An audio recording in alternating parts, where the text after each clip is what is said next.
حيث يقول الله عز وجل: أوحى الله إلى موسى: يا موسى ارضى بكسرة خبز من شعير تسد بها جوعتك، وخرقة تواري بها عورتك، واصبر على المصيبات، وإذا رأيت الدنيا مقبلة فقل إن لله وإنا إليه راجعون.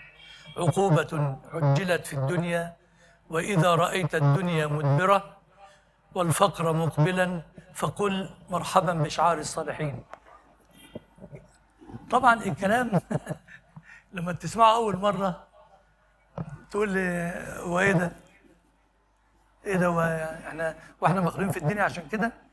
لما الاقي الدنيا مفتوحه ومديالي اقول انا لله وانا اليه راجعون، ولما الاقي الفقر جاي ورامي عليا اقول مرحبا بشعار الصالحين. عند الناس، اصل الناس نوعين. لما نسمع اول الحديث يا موسى ارضى، شوف كلمه ارضى الاول.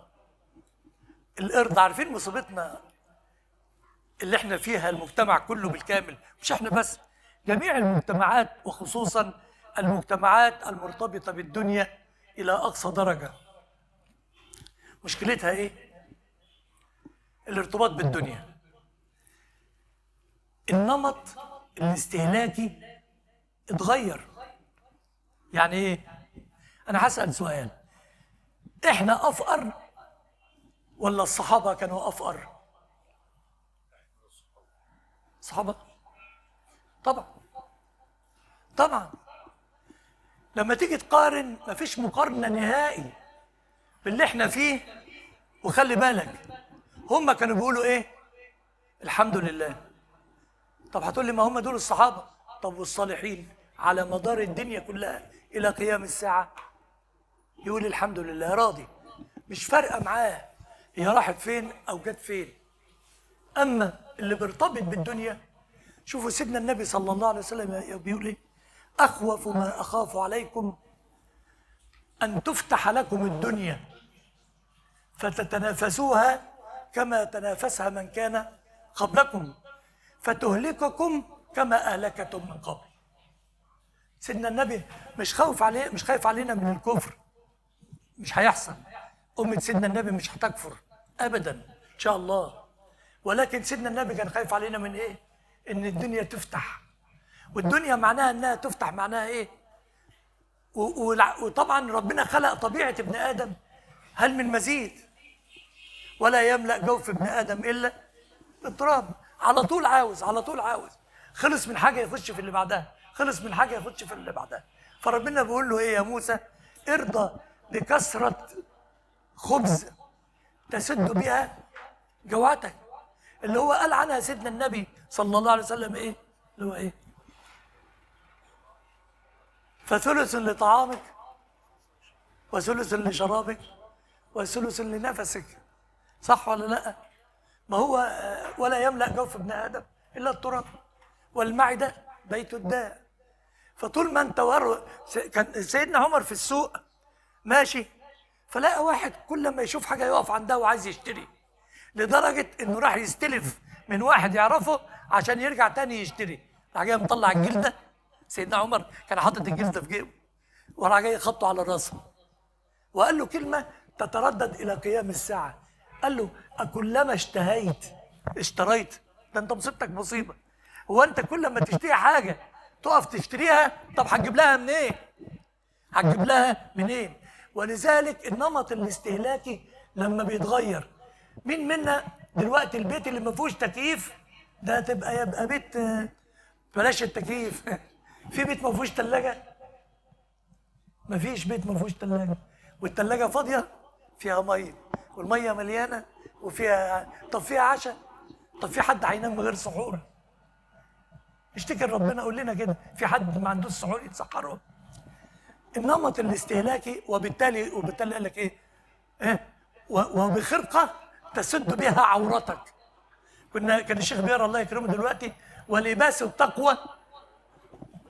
هو ربنا لما عاقب سيدنا آدم وأمنا حواء في الدنيا، كان أول عقاب إيه وأخطر عقاب في الدنيا؟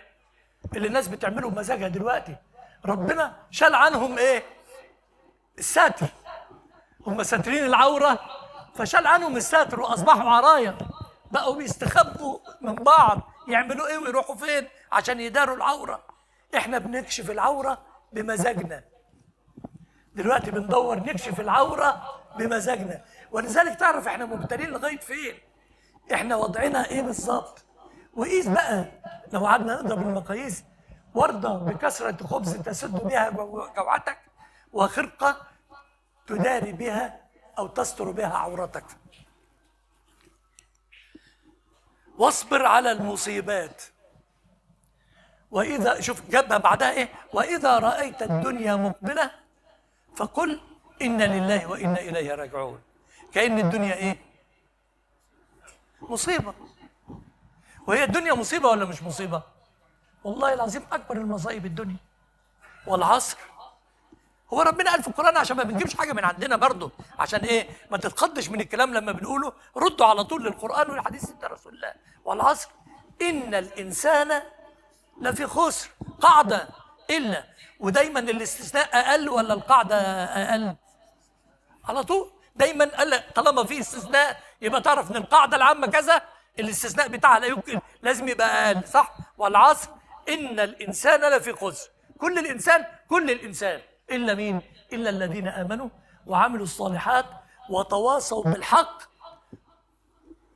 والعمل الصالح والحق محتاج لإيه؟ صبر. مين يجيب الصبر؟ وأمر أهلك بالصلاة، مش واصبر. شوف ألفاظ القرآن الجميلة: واصطبر عليه. الكلام هنا لازم يتربط كده مع بعضه. ولذلك إذا رأيت الدنيا مقبلة قل لا حول ولا قوة إلا بالله. ليه؟ ليه يا حاج فتحي؟ ليه يا باشمهندس؟ ليه الدنيا لما تلاقيها مقبلة قول لا حول ولا قوة إلا بالله؟ ما أنت مش ضامن. لما تفتح لك الدنيا وتفتح عليك الدنيا، بيقول لك العقاب جه في القرآن: ففتحنا عليهم أبواب إيه؟ يروحوا فين دول؟ إذا كان ربنا اداهم كل حاجة، لدرجة إن هم عملوا إيه؟ بقى تاهم عن طريق ربنا، بعدهم خلاص، لا بقى فاكر لا زكاة ولا صوم ولا صلاة، خلاص عمال يعد. الذي جمع مالا وعده. لا وعده. ايه بقى الفرق؟ ايه الفرق؟ شوف احنا بنقراها كتير قوي. ايه الفرق بين عده وعدده؟ ايوه التكرار يا عم، ما يمكن بينسى، ما يمكن بينسى. ها؟ الله يفتح عليك. ما انا اترجم بقى علشان انت بتقول كلام صعب على زياده المبنى، زياده المعنى، المبلغ والمعنى. لا، هو الواحد لما بيعد فلوس بيحس بلذه. شوف انا خدتها منين بقى؟ لما بتعد فلوس كده، ما بتطلع فلوس من جيبك، شوف انا عامل، لما بتعد الفلوس بتحس بلذه، وكل ما تعد كل ما اللذه بتاعتك ايه؟ ولذلك ما يقولش عده وعدده وبعدين يقول يخرب بيتك وانت بقيت معاك كل ده. طب انت عديت صح؟ لا، طب اتاكد بقى. يا الله. وعدده يحسب ان ماله. العبارات دي مهمه قوي ان احنا نستشعرها، نحسها، عشان نفهم معنى الكلام اللي احنا عايزين نقوله. ولذلك اذا رايت الدنيا مقبله ما تفرحش، ما تسعدش ان انت عندك وغيرك ما عندوش، ان ربنا مصحح لك جسمك وغيرك مريض، او ان انت عندك عيال وغيرك ما عندوش. اقسم بالله كل دي ابتلاءات. نمر، عد النمره الاولانيه يا عم اشرف، عد انت عندك ايه؟ طب وفلان ما عندوش. ولذلك فقراء امتي يدخلون الجنه قبل ايه؟ ب500 عام، او كما قال صلى الله عليه وسلم. ده ما عندوش حاجه يتسال عنها، انما ده عنده. وقلنا امبارح ايه؟ الوحيد اللي هيتسال سؤالين هو الغني: من اين اكتسبت وفيما. كل الناس هتتسال سؤال واحد الا الغني اللي معاه فلوس: انت جبت ده منين يا عم؟ من حلال؟ طب تعالى بقى، انفقته في ايه؟ في حلال ولا في حرام؟ ولذلك واذا رايت الدنيا مقبله فقل لا حول انا لله وانا اليه راجعون. عجلت عقوبه عجلت في الدنيا. واذا رايت الدنيا مدبره والفقر مقبلا فقل مرحبا بشعار الصالحين. انا هختم سيدنا سلمان الفارسي قعد وهو قاعد مع بعض تذكر مع نفسه كده، تذكر الموت وسكرات الموت، فبكى بكاء شديد جدا. فحد من الصحابه دخل عليه قال: ما يبكيك يا سلمان؟ قال: تذكرت سكرة الموت. قال: أأنت تقول ذلك وقد قال فيك رسول الله: سلمان منا آل البيت؟ قال: أين أنا ومن مصعب بن عمير؟ وقد مات ولم نجد ما نكفنه فيه إلا ثوب، وكلما غطينا رأسه انكشفت قدميه، وكلما غطينا قدميه انكشف رأسه فكفناه في ثوبه ودفناه. أين أنا من مصعب بن عمير؟ مين دول؟ العظماء. واحنا عمالين نشتكي ربنا، واحنا ما احناش راضيين عن حالتنا، وعلى طول عمالين نشتكي ما احناش راضيين، والضجر والزعل. يا عمي انت ساعة لما تروح على القبر معاك حاجة هتدخل بيها؟